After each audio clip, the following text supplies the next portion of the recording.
The other day I watched a YouTube video where a veteran came home to surprise his wife and young children. There were tears rolling down everyone's cheeks. The children were holding on to their father for dear life. Even the dogs were bouncing off the walls. There was so much compassion and love that I started crying too. And I don't even know these people. Your energy and emotions are contagious. We transfer our energy to each other all the time, for better or for worse, often without realizing it. Maybe you've seen how one grumpy coworker can sink the mood of an entire conference room of people, or how one energetic sports fan can get the whole table of people cheering for their team. These are just 3 examples of what I call energy transference. And when I say energy, I'm not talking about particles, radiation, or thermodynamics. I'm talking about energy, like your personal feelings, moods, and attitudes. The people around you can feel your positive energy, and it can even shift their energy from negative to neutral, neutral to positive. And if you're upset, your negative energy can make others upset. I have seen how long-standing disputes have circled around the world endlessly, leaving so much pain and suffering. So I decided to go for my PhD in dispute resolution. I wondered if there were alternative ways to resolve conflict. So in my research, I interviewed 11 professional mediators and facilitators. They had decades of experience with major companies, governments, and family counseling.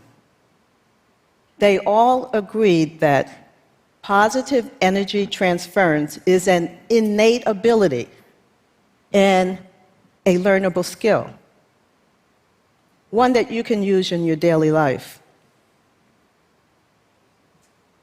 Everyone can act as a mediator, whether it's in a formal mediation on a merger, a conflict with a coworker, an argument between friends or strangers, or even at home in the middle of the kitchen floor holding 2 children back as they throw punches at each other. So today, I'll tell you how to resolve conflicts, transferring energy, and using your positive energy. But first, a word of warning. To succeed, all parties of the conflict must want to work it out. In my first marriage, we went to a divorce counselor. And the first question she asked was, "Do you want to work this out?" I said, "No, not really."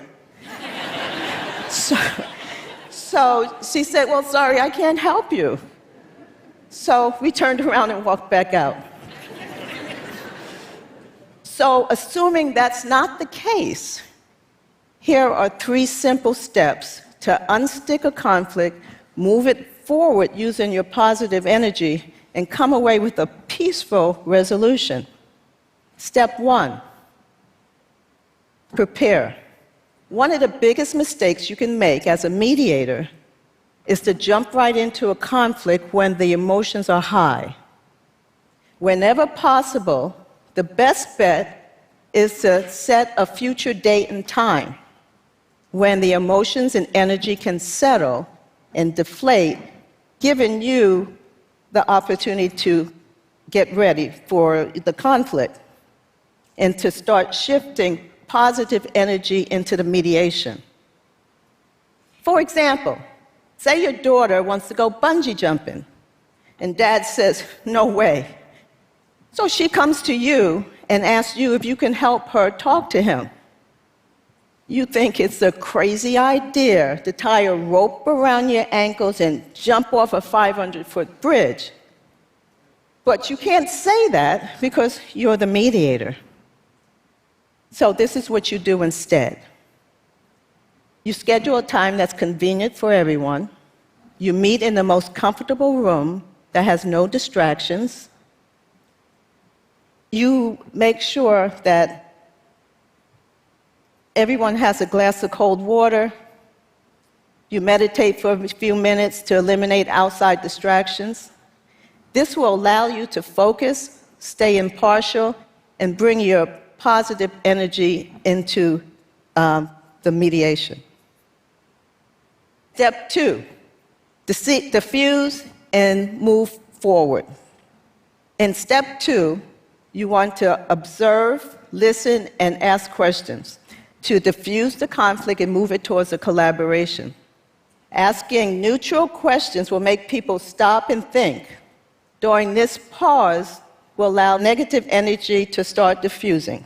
During that time, the negative energy and emotions will start deflating, and that'll give you time to shift positive energy into the conversation.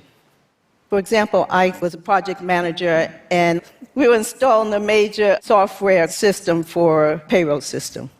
The contracts and the schedules were finalized, and the client requested a major change in the vendors. And this caused a heated conflict between the groups doing the work. Once you've prepared for the conflict, you have to sit down with all the major groups and start asking neutral and non-threatening questions.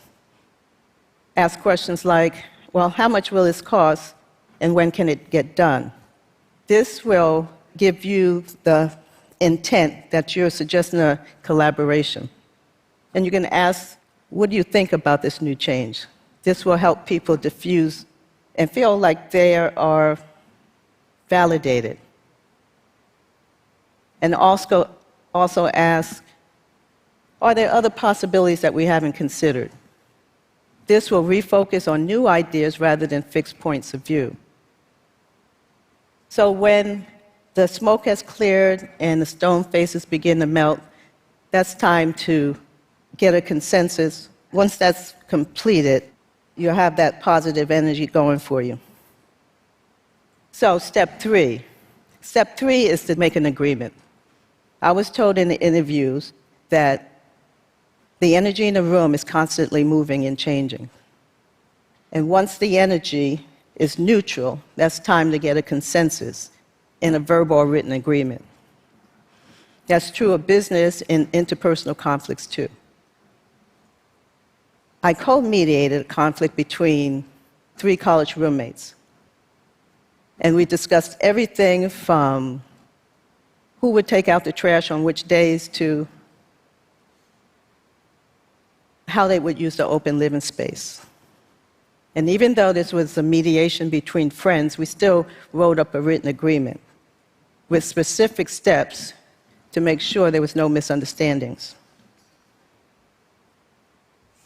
I believe that there's a resolution to all conflicts. It just takes a willingness to try.